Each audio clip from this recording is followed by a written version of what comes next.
त्या मंडईमध्ये आमचे जे लोक आहेत, आया बहिणी आहेत, जे गरीब लोक आहेत, जे आता सुद्धा तिथे वेचून खातात. तिथल्या स्थानिक नागरिकांनी SRA प्रकल्पासाठी मागणी केली होती की SRA प्रशासन येऊन तिथं तो प्रोजेक्ट राबवत होता? ह्याच्या माध्यमातून काही राजकारणी आणि काही गुंड लोक तिथं करोडपती झालेले आहेत आणि मयत व्यक्तींच्या नावाने खरेदी करून घरपात्र करून घेतलेले आहेत.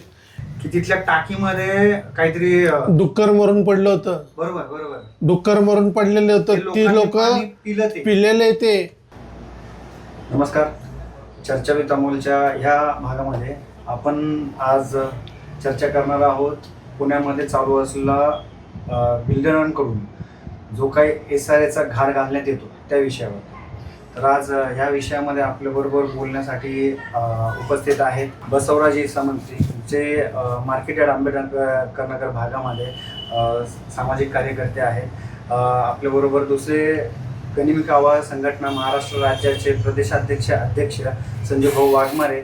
म्हणजे शिवाजी महाराजांनी गनिमी कावा केला होता तो मुघलांना निस्तनाबूत करण्यासाठी केला होता आणि संजय भाऊंनी गनिमी कावा केलेला आहे तो गरिबांना, वंचितांना, बहुजनांना न्याय मिळवून देण्यासाठी केलेला आहे. आणि तिसरे आपल्याबरोबर चर्चेमध्ये सहभागी झालेले आहेत सिद्धराम गोगरी सर, जे लोहियानगर ह्या भागामध्ये सामाजिक कार्यकर्ते आहेत, जे समाजातील वंचितांसाठी, शोषितांसाठी सामाजिक कार्य करत राहतात. आजचा आपला विषय आहे तो आहे SRAचा. SRAमध्ये होत असलेल्या बऱ्याच गोष्टी ज्यामध्ये ठिकठिकाणी वसाहतीमध्ये आज आंदोलनं पाहायला आपल्याला मिळतात.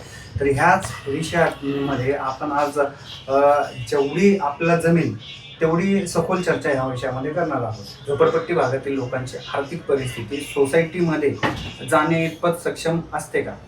झोपडपट्टीमधील जे लाभार्थी किंवा जे रहिवासी आहेत त्यांची आर्थिक परिस्थिती खूपच कमकुवत आहे आणि इथून पुढेही राहणार आहे. का तर त्याच्यापर्यंत आत्तापर्यंत झोपडपट्टीतल्या लाभार्थ्यांना किंवा रहिवाशांना सरकारने रोजगार उपलब्ध करून दिलेला नाही आणि रोजगार तर नाहीच आहे आणि ते छोटे मोठे व्यवसाय करून उपजीविका त्यांची आर्थिक परिस्थिती खूपच कमकुवत आहे आणि इथून पुढेही राहणार आहे. का तर त्याच्यापर्यंत आत्तापर्यंत झोपडपट्टीतल्या लाभार्थ्यांना किंवा रहिवाशांना सरकारने रोजगार उपलब्ध करून दिलेला नाही आणि रोजगार तर नाहीच आहे आणि ते छोटे मोठे व्यवसाय करून उपजीविका मुलांचं शिक्षण किंवा स्वतःचं कुटुंबाचं उदरनिर्वाह करण्यासाठीच त्यांचा आर्थिक जो काही पगार वगैरे येत असेल तो त्याच्यातनंच ते भागवण्यात हे असतात. त्यामुळं झोपडपट्टीतल्या लोकांना सोसायटीचा मेंटेनन्स देणं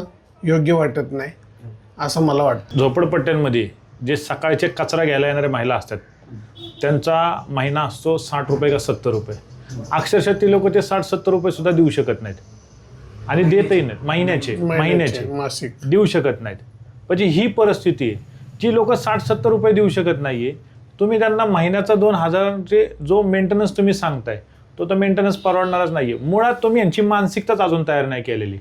मुळात पब्लिकची मानसिकता कधी झाली पाहिजे, जेव्हा तुम्ही त्यांना डेव्हलप करताल. तुम्ही मेन रोजगार त्यांच्याकडं कमवण्याचं साधन मूळ जास्त, विकास पहिला कुठं त्यांचा विकास झाला पाहिजे. मुळात आर्थिक विकास पहिला झाला पाहिजे, मग तुम्ही त्यांना डेव्हलप करू शकता. मग त्यांची मानसिकता तयार होणार की आपण आता सोसायटीत जाणार आणि आपल्याला मेंटेनन्स देणं आहे. सर, तुम्ही आता ज्या सोसायटीमध्ये राहता तिथे अंदाजे तुम्हाला काय मेंटेनन्स? मला तिथं 1,500 रुपये मेंटेनन्स आहे दर महिन्याचा. तिथे किती घर आहेत आता सर? आता आमच्या तिथं 300 स्टेट बँक नगर सोसायटी आहे, तिथं 300 घर आहेत. 300 घरांना एका घराला 1,500 रुपये तो एकदम कमीत कमी. म्हणजे त्याच प्रकारे जे वस्ती भागातील लोक सोसायटीमध्ये राहतील त्यांना आपण कमीत कमी 1,500 रुपये मेंटेनन्स भरावा लागेल अशी आशा ठेवू. सगळ्यात महत्त्वाचं सांगतो, आमच्या सोसायटीत काही लोकांनी मेंटेनन्स देत नाहीये. म्हणजे जे उच्चभ्रू आणि कमवते लोक आहेत त्यांची सुद्धा मानसिकता कधी कधी नसते. पण जर ती परिस्थिती असेल तर ह्या लोकांची मानसिकता काय, मग ह्यांची परिस्थिती काय? ह्यांची तर आर्थिक बाजू एकदम कमकुवत आहे. मुळात मला एकच सांगायचं आहे की सुरुवात माणसाची डेव्हलपमेंट आहे ना, त्याची आर्थिक परिस्थिती सुधारली पाहिजे. तुम्ही त्याची आर्थिक परिस्थिती सुधारली तर हळूहळू त्याची मेंटली डेव्हलपमेंट आपोआप होईल.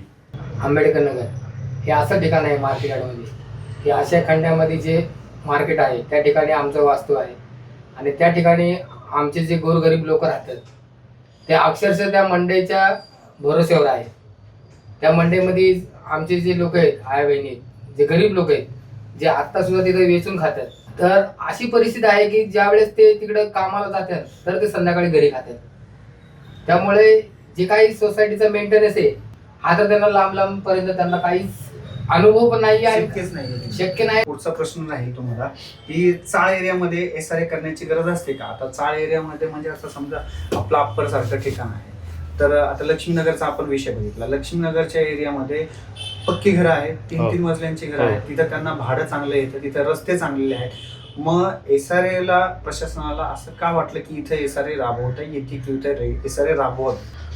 सगळ्यात महत्त्वाचं हे प्रशासनाला नाही वाटलेलं. हे जो तिथला स्थानिक बिल्डर जो कोण असेल त्याला आर्थिक फायदा हे फक्त त्यांना वाटलं. कारण तुम्ही तिथे स्थानिक जे राजकीय नेते किंवा नगरसेवक असेल हे फक्त त्यांना वाटलं की इथं SRA आणावे. का आणावे SRA? अरे त्या लोकांची 3-3 मजली घरं आहेत, प्रशस्त घरं आहेत. SRA कशाला म्हणतात? जिथं गलिच्छ आणि घाणीचं साम्राज्य आहे की ह्या लोकांना घाणीतनं काढून आपण कुठंतरी स्वच्छ ठिकाणी ठेवलं पाहिजे. पण मुळात ती वास्तू स्वच्छ आहे, तिथं आजूबाजूला स्वच्छता आहे आणि मुळात ते 3-3 मजले बांधलेली आहेत घरं, प्रशस्त घरं आहेत. तुमच्या अंदाजे तिथं आत्ता भाडं काय असेल? माझ्या अंदाजे तरी कमीत कमी 15,000 तिथं भाडं सहज असणार आहे. 15,000. कारण तो सिटीतला मेन एरिया आहे आणि शाहू कॉलेज आहे, स्वारगेट जवळ आहे, म्हणजे मध्यवर्ती असल्यामुळं कमीत कमी 15,000 भाडं येणार आहे. आणि हेही सांगतो तुम्हाला, तिथं जरी SRA झाले ना तिथं 5,000 सुद्धा कोण भाडं देणार नाही. ही SRAची दुरावस्था ही सगळ्या पब्लिकला माहिती. आज पुण्यात तुम्ही कुठंही जाऊन फक्त SRA सक्सेस झालं एवढं फक्त आम्हाला दाखवा की इथं SRA सक्सेस झालेले आणि इथं लोक एकदम हसी खुशी राहतात, स्वच्छता आहे, लोकांची इथं आर्थिक विकास झाला आहे किंवा लोकांचा विकास झाला आहे. SRA म्हणजे हा विकास नसून लोकांना अजून गरिबीत ढकलणाऱ्या ही योजना आहे. SRA प्रशासनाकडून काय टप्पे ठरलेले आहेत त्याचे, कशाप्रमाणे तो प्रकल्प राबवण्यात येतो? तिथं स्लम डिक्लेअर झाले असेल तर तिथे SRA होऊ शकतं. तर स्लम डिक्लेअर झाल्यानंतर मग त्या ठिकाणी पहिल्यांदा सर्वे केला जातो SRAच्या माध्यमातून. SRAच्या विकासकाच्या माध्यमातून सर्वे केल्यानंतर मग पुढं 3D नोटिसा वगैरे लागतात. पण ते लागण्या अगोदर लोकांचं प्रबोधन झालं पाहिजे असं मला वाटतं. प्रस्तावना विभाग आहे, ज्या प्रस्तावना विभागामध्ये विकासाकडनं प्रस्ताव स्वीकारला जातो. ज्यावेळेस SRA त्या विकासाकडनं म्हणजे बिल्डरकडनं प्रस्ताव घेणार असेल त्या विकासकाला स्थानिक पातळीवर जाऊन लोकांच्या संमत्या घ्याव्या लागतात. ज्यावेळेस त्याला संमत्या मिळत्या त्यावेळेस त्याला अधिकृत मान्यता देते की हा विकासक ह्या ठिकाणी आम्ही नेमलेला आहे. त्याला संमती दिली ना? हो, लोकांनी संमती दिल्यानंतरच त्या विकासकाला SRA मान्यता देते की ह्या ठिकाणी हा बिल्डर आम्ही दिलेला आहे. जास्तीत जास्त लोक जर विकासकाच्या बाजूने असेल म्हणजे संमती मिळाल्यानंतर मग पुढची कोणती स्टेज सुरू होते SRA मध्ये? प्रस्तावना विभाग झाल्यानंतर ज्या ठिकाणी तिथून पुढे तांत्रिक विभाग म्हणून येते. त्या तांत्रिक विभागामध्ये SRA बिल्डरचे जे काही ITR चेक केला जातो किंवा त्याची बॅलन्स शीट चेक केली जाते, प्रोजेक्ट पुढे जातो. तांत्रिक विभाग झाल्यानंतर जो सक्षम मध्ये होता, मग त्या सक्षम मध्ये काय केलं जाते SRA मध्ये? सक्षम मध्ये सगळ्यात पहिले जसं यांनी सांगितलं की संमतीपत्र, लोकांकडनं संमतीपत्र घ्यायचं काम हे स्थानिक राजकारणी लोकांना, कारण हे डायरेक्ट लोकांकडे येत नाहीत. आणि सगळ्यात महत्त्वाचं काय आहे, SRA ही काय स्कीम आहे हे पहिलं तर SRAच्या लोकांनी समजून सांगितलं पाहिजे. त्या झोपडपट्टीचा सर्वे त्यांनी केला पाहिजे. हे असं कुठलं काही न करता हे फक्त स्थानिक राजकारण्यांना हाताशी धरतात आणि त्यांच्या थ्रू संमतीपत्र, आणि काही ठिकाणी तर असं बघायला भेटलं की संमतीपत्र प्लस घराचा ताबा पावती सुद्धा करून घेतात एकाच वेळेला. ते लोकांच्या लक्षात येत नाही. हे फक्त संमतीपत्र दाखवतात पण काही लोकांच्या घरांचे ताबे पावती पण करून घेतले जातात की भविष्यात ते घर त्यांच्या ताब्यात हे दाखवण्यासाठी संमती प्लस ताबा पावती. मग खरी प्रक्रिया प्रोसिजर काय? पहिल्यांदा संमतीपत्र सगळ्यात पहिले ते संमतीपत्र घेणार. त्यांच्या संमतीपत्राच्या आधारे ते SRAला दाखवणार की आमच्या बाजूने एवढी लोक आहेत, आमच्या बाजूने एवढी लोक आलेली आहेत, तर आम्हाला SRAची मंजुरी देण्यात यावी. ही त्यांची स्टेज असते. आणि त्यानंतर हे त्यांच्याकडनं मंजुरी घेऊन हे SRA ना त्याची शहानिशा करत नाही. हा सगळ्यात मोठा भ्रष्टाचार इथं बघायला गेलं तर SRA शहानिशा करत नाही की हे संमतीपत्र खरंच आहे का. आता दुसरा त्याचा आधुनिक भ्रष्टाचार असा की आता आमच्या इथं काही लोक घरं विकून निघून गेलेली आहेत. समजा कोणी 5 वर्ष झाले घर विकले, कोणी 10 वर्ष झाले घर विकले. ह्या लोकांनी काय केलेलं आहे, स्थानिक राजकारण्यांनी त्या जुन्या लोकांना बोलून घेतलंय. कारण आता ज्यांनी घर विकत घेतले ते या SRA ला मंजुरी देत नाही आहेत. कारण आमच्या इथं सगळी पक्की घरं आहेत, 90% घरं सगळी पक्की आहेत. तर हे त्यांना त्यांचे संमतीपत्र देत नाहीत म्हणून त्यांनी जुन्या मालकांना बोलून घेतलं आणि जुन्या मालकांना सांगतात की अजूनही तुमचा टॅक्स तुमच्या नावाने आहे. आणि काही लोकांनी पैशाअभावी टॅक्स आणि मीटर हे त्यांच्या नावाने करून घेतलेले नसतात, हे जुन्या मालकाच्याच नावाने असतात. मग हे त्यांनाच मालक दाखवतात आणि त्यांचे फॉर्म भरून घेतात. म्हणजे हे असं बोगस फॉर्म भरायचं काम चालू आहे. सर गुगडी सर, माझा पुढचा प्रश्न तुमच्यासाठी आहे की आता तुम्ही लोहियानगर भागातून आलेला. हो. लोहियानगर भागामध्ये ज्या वेळेला SRA प्रोजेक्ट हा राबवला गेला होता, प्रकल्प राबवलं गेला होता, काय सर्वे केला गेला होता SRA प्रशासनाकडून आणि त्याचे काय निकष काढून तिथे SRA प्रकल्प राबवला गेला होता आणि तिथल्या स्थानिक नागरिकांनी SRA प्रकल्पासाठी मागणी केली होती की SRA प्रशासन येऊन तिथं तो प्रोजेक्ट राबवत होता? आता संजीव वावणे ज्या पद्धतीने सांगितलं की काही राजकारणी लोकांच्या हितापोटी SRA ही राबवली जाते, ते हे अगदी बरोबर आहे. या गोष्टीशी मी सहमत आहे. असंच आमच्या भागामध्ये सुद्धा एक राजकारणी माणूस आहे, स्थानिक नगरसेवक आहे. त्यांनी सांगायला सुरुवात केली की आपल्या इथे SRA मंजूर झाली, SRA मंजूर झाली, अशी त्यांच्या कार्यकर्त्यांमार्फत ते अफवा उठवायला सुरुवात केली. मग काही दिवसांनी त्या स्थानिक नगरसेवकांनी सांगितले की आपल्याला घरं खाली करावी लागतील. परंतु घरं खाली करण्या अगोदर तिथला सर्वे झालेला कोणाला माहिती नाही आहे. SRAचे जे सक्षम एकचे अधिकारी असतात, सर्वेक्षक असतात, त्यांनी सर्वे कधी केला, कुठे केला, कोणाचा केला, भाऊंनी सांगितलं त्याप्रमाणे बरोबर आहे की मार्केट यार्ड झोपडपट्टीचे चैत्रवनमध्ये लाभार्थी दाखवतात. तसं आमच्या इथे 4 सर्वे नंबरमध्ये SRA चालू आहे. सर्वे नंबर 161चे 160मध्ये लाभार्थी दाखवल्यात आणि त्यांची घरंही बसलेली आहेत. की असं भाऊंनी सांगितलं ते अगदी सत्य आहे की यापूर्वी जे तिथं वर्षानुवर्ष राहत होते, 10 वर्ष 20 वर्ष, ते सोडून गेल्यानंतर त्यांचे नवीन दुसऱ्याला जे घर विकलं जातं त्यांची टॅक्स पावती होत नाही, मीटर नावावर होत नाही, हे अगदी सत्य आहे. आणि पूर्वीच्या लोकांचे SRAच्या लोहियानगरच्या SRAमध्ये घरं पात्र दाखवलेले. मग आता जे नवीन आहेत तिथे राहतात त्यांना पैशाची मागणी केली जाते. 10 लाख रुपये तुझं घर बसल, 15 लाख रुपये दे तुझं घर बसल, असा तिथं SRAचा आर्थिक व्यवसाय चालू आहे लोहियानगरमध्ये. म्हणजे तुमचं म्हणणं असं आहे सर की जो कोणी पहिला मूळ मालक होता, हो, त्याच्याच नावावरती ते घर पात्र केलं जातं, घर पात्र केले जातात, विकत घेतले त्याच्या नावावरती ते अपात्र केले जातात, अपात्र केले जातात आणि त्यांच्याकडे अमाप पैशाची मागणी केली जाते. कमीत कमी 10 लाखाच्या पुढे 15 लाखापर्यंत लोहियानगरमध्ये घरं विकल्या जातात.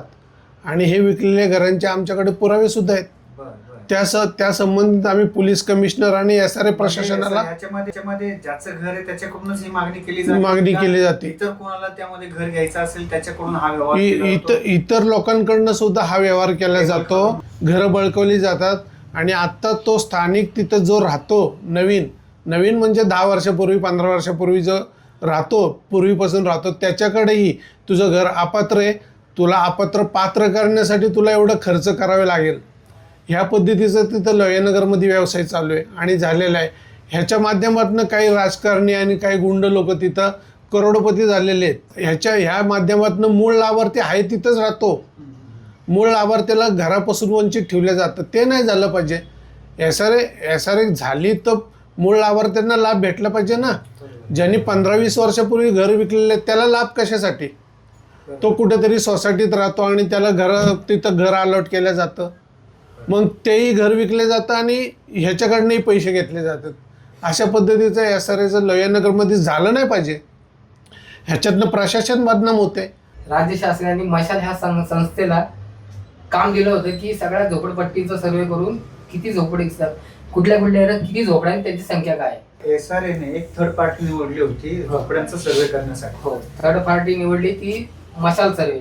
मशाल संस्था आहे, ही एक प्रायव्हेट आहे, पण त्याला महानगरपालिका आणि मराठी शासनाने मान्यता देऊन त्याला झोपडपट्टीमध्ये लोकांना कळालं नाही की तुमच्या झोपडीची संख्या मोजली जात आहे. त्याच्यामध्ये हा असा भ्रष्टाचार झाला की जो मशालनी सर्वे केला त्याच्यामध्ये त्याला ग्राह्य धरूनच SRA कुठलाही सर्वे करत नाही, कुठल्या झोपडपट्टी पातळीवर जात नाही.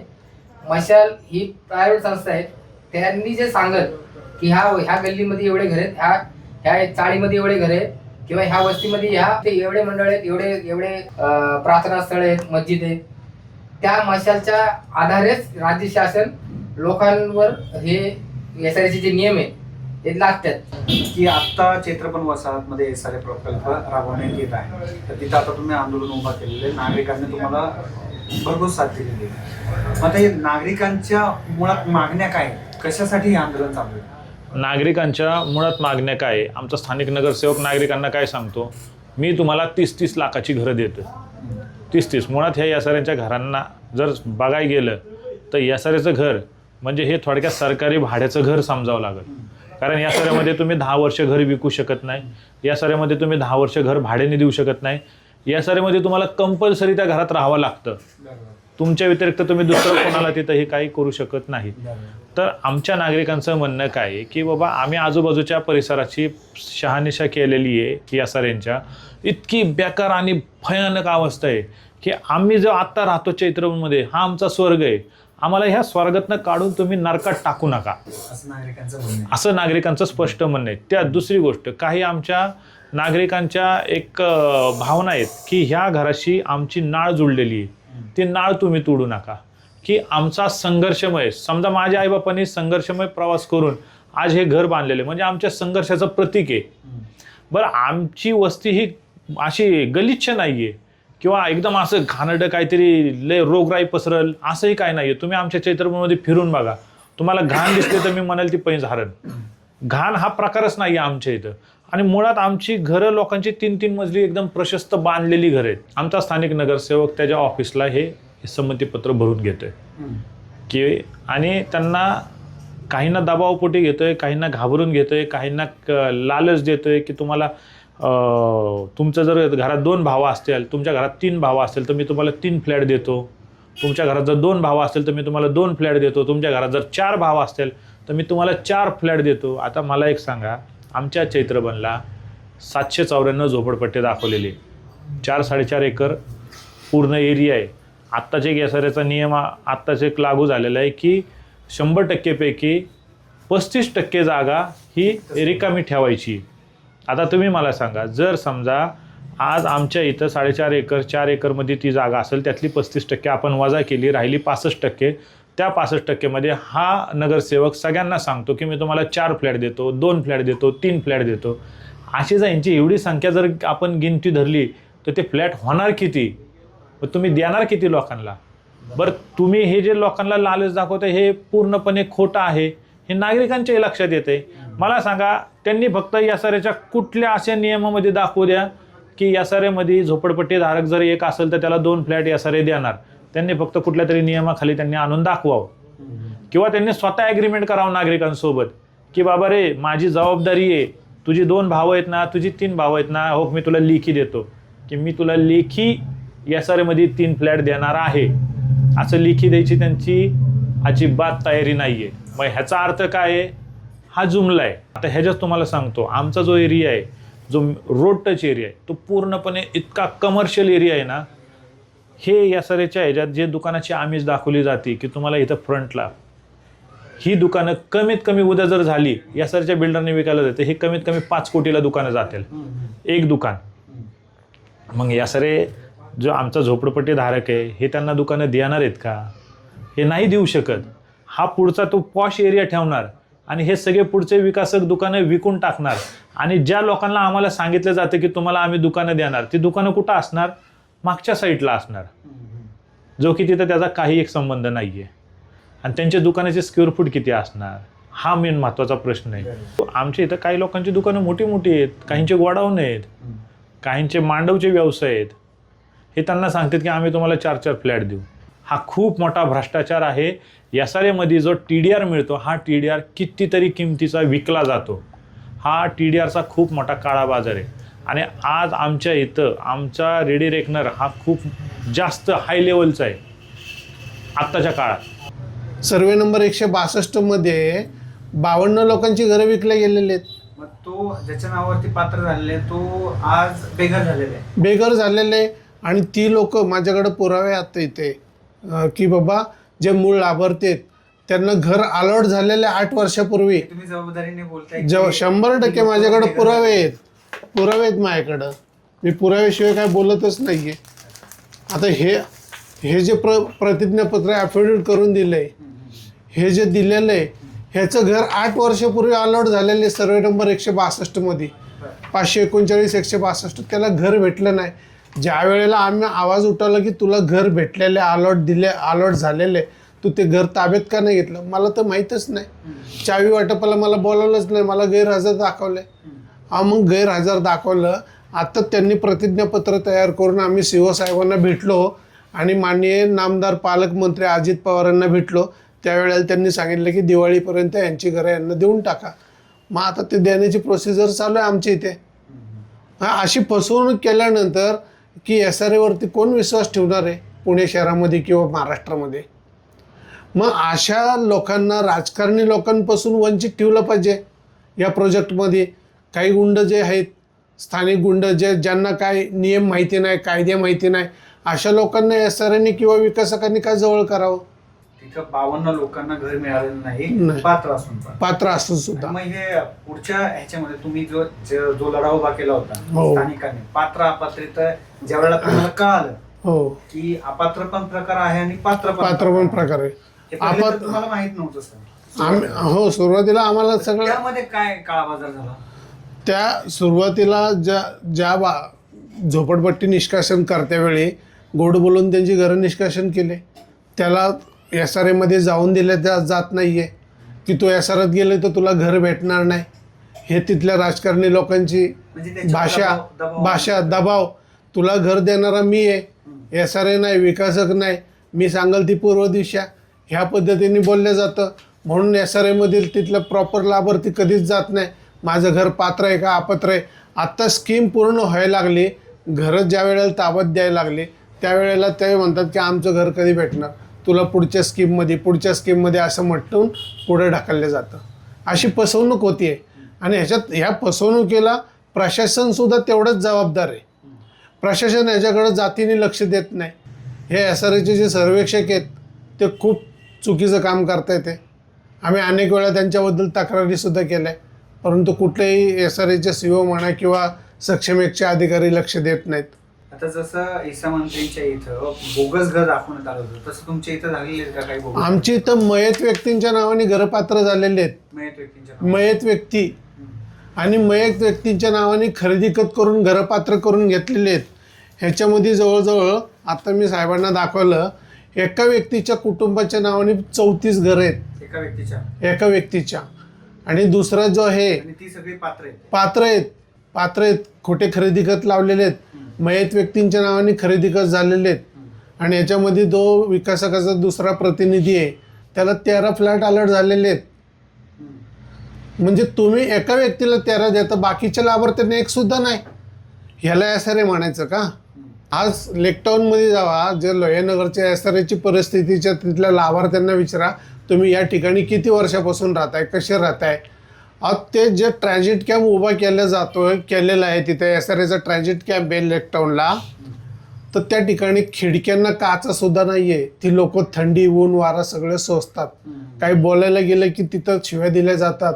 अशी तिथं घटना घडली होती जी कानावर आहे किंवा ऐकली सगळ्यांनी, की तिथल्या टाकीमध्ये काहीतरी डुक्कर मरून पडलं होतं. बरोबर डुक्कर मरून पडलेलं होतं. ती लोक पिलेले, ते गुडघे एवढी घाण होती तिथं पार्किंगमध्ये. माझ्याकडे फोटो आहेत ते.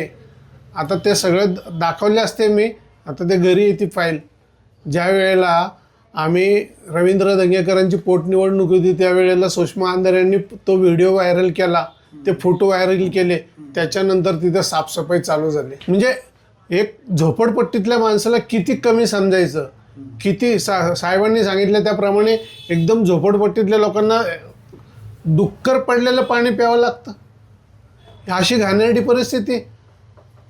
SRAचे जे कांबळे साहेब आहेत तिथं मेंटेनन्स, त्यांना विचारा परिस्थिती काय आहे. अजिबात SRAच्या जे कोणी अधिकारी आहेत ते अजिबात त्यांना काही घेणे देणे नाही. एकदा झोपडपट्टी निष्कासन झाली, झोपडी पडली की तिथं पाठीमागं वळून त्याची परिस्थिती काही बघितल्या जात नाही. अहो 11व्या मजल्यावरती लोक चालत जातात, त्याही लिफ्ट ज्या चालू असतात त्या विकासकाचा जो प्रतिनिधी आहे राजकारणी त्याच्या म्हणण्यानुसार ती लिफ्ट चालू केली जाते आणि बंद केली जाते. आणि SRAमध्ये असं सांगितलं गेलेलं आहे की तुम्हाला 10 वर्ष मेंटेनन्स द्यावा लागणार नाही. मग तिथं तुम्ही मेंटेनन्स का घेता? लोकांकडं आता चालू झालेलं आहे लगेच. हा घेतात. किती घेतात? पोझिशन दिल्या 500 ते 600 रुपये मेंटेनन्स घेतले जातात. लगेच. हो, पण SRAचा असा नियम आहे की पहिली 5 वर्ष बिल्डर मेंटेनन्स द्यायचा नाही. हो, तो प्रॉव्हिडंट फंड देणार, त्यातून तुमचा मेंटेनन्सचा खर्च पूर्ण निघणार. तसा प्रत्यक्ष होतच नाही ना. ज्या वेळेला तिथं ह्या राजकारणी लोकांना तिथं पुढं केलं जातं तर सगळं वर्चस्व त्यांचंच. राजकारणी लोकांचा SRA म्हणजे एक व्यवसाय चालू झालेला आहे, प्रचंड मोठ्या प्रमाणात व्यवसाय. तो वाटलंच तर तुम्ही जिथं जिथे SRA झालेले, काशेवाडी असेल, लोहियानगर असेल किंवा आणखीन आंबिलवाडा कॉलनी वगैरे, त्या भागामध्ये फिरल्यानंतर कळेल लोकांचे हाल काही आहे. मला पुढचा प्रश्न तुम्हाला असा आहे की तुम्ही लोहियानगर एरियामध्ये बिल्डरने किती जागा घेतली स्वतःसाठी सेलेबल म्हणून? सेलेबल जागा किती घेतली हे सांगता येणार नाही, परंतु घेतलेली रेशोमध्ये तुम्हाला सांगायचं झालं अंदाजे काय सांगता येणार नाही. भरपूर घेतलेली सेलेबल जागा घेतलेली, पण ते आता ओपन करणार नाहीत ते. शाबास. सरकार मान्य भ्रष्टाचार, की सरकारने ह्याला मान्यता दिलेली आहे की हा भ्रष्टाचार तुम्ही खुलेआम करू शकता. कारण का SRAचे अधिकारी थेट नागरिकांशी का कनेक्ट नाही आहेत? तुम्हाला मध्यस्थी लोक का लागतात? तुमची SRA प्रकल्प जर चांगली आहे तर नागरिक तुमच्याकडे पळत आले पाहिजे की बाबा पहिला हा SRA आमच्याकडे तुम्ही राबवा. जर तुमची ही SRA चांगली आहे, मुळात काय होते की नागरिकांशी SRA अधिकारी डायरेक्ट कनेक्ट नाही आहेत आणि ते होतही नाही आहेत. कारण का SRA हा लोकांना मान्यच नाही आहे. SRA हा मुळात लोकांचा विकास होण्यासाठी नाही आहे, ही 100% सगळ्यांना कळून चुकलेलं आहे. मुळात SRAमध्ये हे जे जाचं काठी आहेत हे का ठेवलेत तुम्ही? आज आम्ही 40 वर्ष चैत्रबन वसाहतमध्ये राहतो, म्हणजे आम्ही मालक झालो ना. आम्ही मालक आहे. तुम्ही जर उद्या SRAमध्ये फ्लॅट देणार तर आम्हाला मालक म्हणून द्या ना. तुम्ही ते 10 वर्ष तुम्ही विकू शकत नाही, 10 वर्ष तुम्ही त्याला भाड्याने देऊ शकत नाही. मग ह्याचा अर्थ काय? म्हणजे तुम्ही आम्हाला मालक समजत नाही आहे आणि आमच्या हक्काची घरं तुम्ही लोकांना देताय. म्हणजे तुम्ही बोगस लोक भरती करून तुम्ही फक्त तुमचं 51% जो तुमचं टार्गेट आहे की माझं एकदा 51% कंप्लीट झालं की मी ते प्रस्ताव दाखल करणार आणि तो मंजूर करून. आता मंजूर करून घ्यायचं म्हणजे काय? त्यांचा ऑलरेडी सगळा सेटअप. मी जे म्हणलं ना तुम्हाला, SRA हा भ्रष्टाचार सरकार मान्य आहे. सरकार मान्य मी का म्हणतो? कारण ह्याच्यात TDRचा घोटाळा होतो. अशी चर्चा चालू आहे आता चैत्रबनमध्ये की आम्ही संमती दिलेली पण आता आम्हाला ते संमतीपत्र परत घ्यायचंय, देत नाहीयेत. आमचे बरेचसे महिला गेले. कारण सुरुवातीला मी जे तुम्हाला पहिलं सांगितलं की सुरुवातीला फक्त सांगितलं तुम्हाला फ्लॅट देतो, फक्त फ्लॅट देतो, पण कसे काय त्याचे निकष काय असणार ते SRA मार्फत देतोय हे काही सांगितलं गेलं नव्हतं. फक्त फ्लॅट मिळणार ह्या उत्सुकतापोटी काही लोकांनी फॉर्म भरले. काय उत्तर मिळतं? संमतीपत्र मागायला आता ते म्हणतात तुम्ही माझ्याकडे नाही जमा केलं. आता मुळात काय त्यांनी काय केलं, त्यांची 4 पोरं सोडली की जा रे बाबा ते काय असेल ते संमतीपत्र घे. एका संमतीपत्र मागं तुम्हाला 5,000, 2,000, 3,000 पोरांना ठरवून टाकलेले की जो संमतीपत्र घेऊन येणार त्याला हे मी पेमेंट देणार, असं ठरवून त्यांनी पोरांकडनं ते संमतीपत्र लिहिलं. मग आता डायरेक्ट नगरसेवकाला मागे गेलं, नगरसेवक हातवरती करतो, तुम्ही माझ्याकडे दिलं का संमतीपत्र, तुम्ही कुणाकडे दिलं? मग त्या पोराकडे पब्लिक गेलं की पब्लिक काय म्हणतं मी त्या साहेबाकडे दिलंय, नगरसेवकाकडे दिले, तुम्ही ते. म्हणजे हे टोलवाटोलवी करतात आणि संमती पत्र जे घेतलेलं आहे ते परत देत नाहीत. आणि मुळात काय झाले, नागरिकांना आम्ही आवाहन करतो की बाबा तुम्ही आमच्याकडे या, आम्ही तुम्हाला पोलीस स्टेशनच्या मार्फत ते संमतीपत्र तुमचं परत मिळवून देतो. पण ते म्हणतात वैर कोण घेणार? आज हे 3 टर्म 2 टर्म नगरसेवक झालेली लोक आहेत, त्यांच्या नजरेत ते लय भयानक आहेत. आम्हाला तर तसं वाटत नाही, पण त्यांच्या नजरेत ते लय डेंजर आहेत, ते काही करू शकतात. पण आम्ही नागरिकांना सांगतो की बाबा वेळ आपल्या घरावरती आलेली आहे, तर तुम्ही जागृत व्हा. एक तर संमतीपत्र भरायचा, SRAचं संमतीपत्र फॉर्म भरायचा, अन्यथा नोकरीचा राजीनामा द्यायचा, असं सांगण्यात आलेलं आहे. असं स्पष्ट सांगण्यात आलेलं आहे. अक्षरशः एक मुलगा तर रडला की मला माझं घर द्यायचं नाहीये, परंतु त्यांनी स्पष्ट माझ्यापुढे अट ठेवली की एक तर तू SRAचा फॉर्म भर किंवा नोकरीचा राजीनामा दे. म्हणजे एवढ्या खालच्या पातळीला जायला लागलेत लोक की एखाद्या गरीबाचं घर तुम्ही त्याच्याकडनं हिसकावून घेताय. काय करणार आहेत नेमकं? अहो मेल्यावरती सगळं हितच सोडायचं आपल्याला. तुम्ही SRA करू नका, तुम्ही रेरा करा. का तुम्ही रेरा करत नाही? रेरा हे पब्लिकच्या फायद्याचं आहे, हे स्पष्ट दिसतंय. रेरामध्ये तुम्हाला सगळ्या गोष्टीच्या हे लागू झाल्या, म्हणजे रेरामध्ये पब्लिक स्वतः मालक झाले. आजच्या घडीला तुम्ही आत्ताच्या घडीला तुम्ही जर आमच्या इथं रेरा राबवला तर आमचा एक माणूस 30-35-40 लाखाचा मालक आहे डायरेक्ट. नगरसेवकाची गरज नाही, कुणाची गरज नाही, डायरेक्ट त्याच्यासोबत थेट बिल्डरचा ॲग्रीमेंट होईल. आणि जर त्याला वाटलं की मला घर विकायचं तर तो विकूही शकेल. मग हा मालकी हक्क झाला ना. हे यासाऱ्यामध्ये तुम्ही मालकी हक्क आम्हाला देतायच कुठं? म्हणजे हे गरिबाला जाचक आहे. यासारे म्हणजे जाचक आहे की तुम्ही मूळ त्याला मालकी हक्कच देत नाही. आम्ही 40 वर्ष ह्या जागेवरती राहिलो आहे. आणि ज्यावेळेस आमची परिस्थिती एकदम खराब होती, की आमची परिस्थिती एकदम बिकट, म्हणजे तिथं राहायचं सुद्धा मुश्किल, आमच्या घरांनी फार डुकरं फिरत होती, त्यावेळेस तुम्हाला कुणालाच जाग नाही आली की ह्या लोकांना यासाऱ्यामध्ये घरं द्यावी. आज आमची लोक डेव्हलप झाले, त्यांनी स्वतःच्या वाईट होती. आता आमची लोक कष्ट करून त्यांनी स्वतःची घरं बांधले, त्यांनी 3-3, 2-2 मजली घरं केलेली आहेत. आता तुम्हाला कळते की आम्हाला यासाऱ्यामध्ये शिफ्ट केलं पाहिजे. अरे आमची वाईट परिस्थिती होती तेव्हा का नाही तुमच्या डोक्यात आलं? बरं, काही हेही तुम्हाला सांगतो, 2017ला काही दुसऱ्यांनी यासारे स्कीम आणली, त्यावेळेस ह्याच नगरसेवकांनी विरोध केला. हाच नगरसेवक म्हणला यासारे चांगले नाही आहे, हे नाही आहे, ते नाही आहे, आणि जोपर्यंत मी आहे तोपर्यंत इथं तुम्हाला यासारे होऊ देणार नाही. आणि आता असा काही साक्षात्कार घडला की आज तुम्हाला यासारेच चांगलं वाटायला लागले की तुमच्या डोक्यात दुसरं काही फिरत नाही आहे. आता बघा, आता खरं तर इलेक्शनचं वातावरण आहे, सगळी लोक समजून सांगतात की बाबा इलेक्शनचं वातावरण आहे आणि यासाऱ्याचा मुद्दा का मांडतोय, तरी पण बाबा हटायला तयार नाही, मी यासारे करणारच. हां भाई, ही गोष्ट तुम्ही ह्याच्या एवढ्या फोर्सली का करताय? ह्याचा अर्थ तुम्हाला खूप मोठा आर्थिक फायदा होणार आहे. कमीत कमी 100-200 कोटी तुमच्या खिशात पडणार आहे. त्याच्यामुळे तुम्हाला काही दिसत नाही आहे की ह्या पब्लिकनी मला मदत केलेली आहे, ह्या पब्लिकमुळं मी निवडून आलेलो आहे, ह्या पब्लिकनी मला डोक्यावर घेतलेलं आहे, मला देव मानले. तुम्हाला हे काही दिसत नाही. तुम्ही डायरेक्ट डोळ्याला पट्टी बांधून घेतलेली आहे या साऱ्याच्या नावाखाली की मला फक्त माझ्या वरच्या लेवलच्या कुणीतरी लोकांनी सांगितले की बाबा रे, तुला तिकीट जर पाहिजे असेल, भविष्यात तुझं राजकीय भवितव्य, तर मला पहिले ही यासारी स्कीम करून दे. उद्या ह्याचं डिमोलेशन आलं, तुझे JCB लागणार आहेत.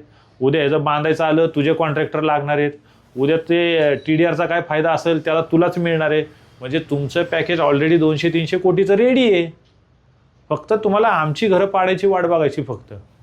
मग तुमच्या ड्रीम प्रोजेक्टसाठी आमच्या घराची राख रांगोळी करू नका, आम्हाला हेच म्हणणं आहे. आणि सरकारलाही सांगणं आहे की आज आम्ही आमच्या परीने, आज जसे हे मला लोक मिळालेले आहेत, हेही मला मार्गदर्शन करतायत, तसे ऑल ओव्हर महाराष्ट्रातल्या सगळ्या लोकांना एकत्रित करायचं. आणि सरकारला आम्हाला सांगणं आहे की यासारे जो तुमची जी ही स्कीम आहे ही पूर्णपणे चुकीची आहे. ही गरिबांना गरीब करण्याची स्कीम आहे, गरिबांचा विकास करण्याची नाही. ह्या यासारेमध्ये फक्त मी जसं मागाशी म्हणलं की हा सरकार मान्य भ्रष्टाचार, ह्याच्यात फक्त तुमचा बिल्डर मोठा होतो. यासारे विरोधी पत्र बनवलं होतं की बाबा आम्हाला यासारे नको आहे, म्हणून आम्ही लोकांचे फॉर्म भरून घेतो की आम्हाला यासारे नको आहे, आम्हाला जे आहे आमचं आम्ही सुखी आहे. कारण काय, आमच्या लोकांनी कितीतरी वर्ष इथं संघर्ष करून आज ह्या जागेला काही भाव नव्हता, काही म्हणजे काही नव्हतं.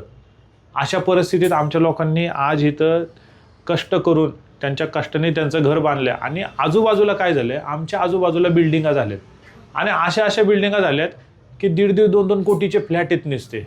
मग हे 1.5-2 कोटीचे फ्लॅटचं बघून, ह्यांचा रेट भाव बघून आत्ता आमच्या लोकांचे डोळे फिरले. की आता थोडक्यात म्हणायचं झालं तर मी असंच म्हणेन की ह्या लोकांच्या डोळ्यात हे खुपतंय की ह्या दलित मागासवर्गीय लोकांची थोडक्यात त्यांच्या भावना की तुमची लायकी नाही आहे इथं राहायची, तुम्ही एवढ्या महागातल्या जागेत का राहता, ही भावना निर्माण झालेली आहे. की सोन्यासारखी जागा आहे आणि या सोन्यासारख्या जागेत हे दलित समाज इथं काय करतोय, ह्यांना हुसकवा पहिलं.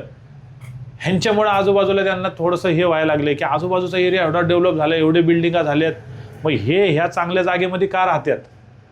आणि मुळात हे जे लोकांना सांगतात की तुम्हाला राहतोय त्याच जागी, असं यासाऱ्यामध्ये कुठं लिहिलं मला फक्त दाखवा की यासारेचे फ्लॅट अलआउट होणार आहेत, हे जिथं पहिले राहत होते हे तिथंच अलआउट होणार आहे, असं यासाऱ्यामध्ये कुठं लिहिलंय का? कुठंच नाही.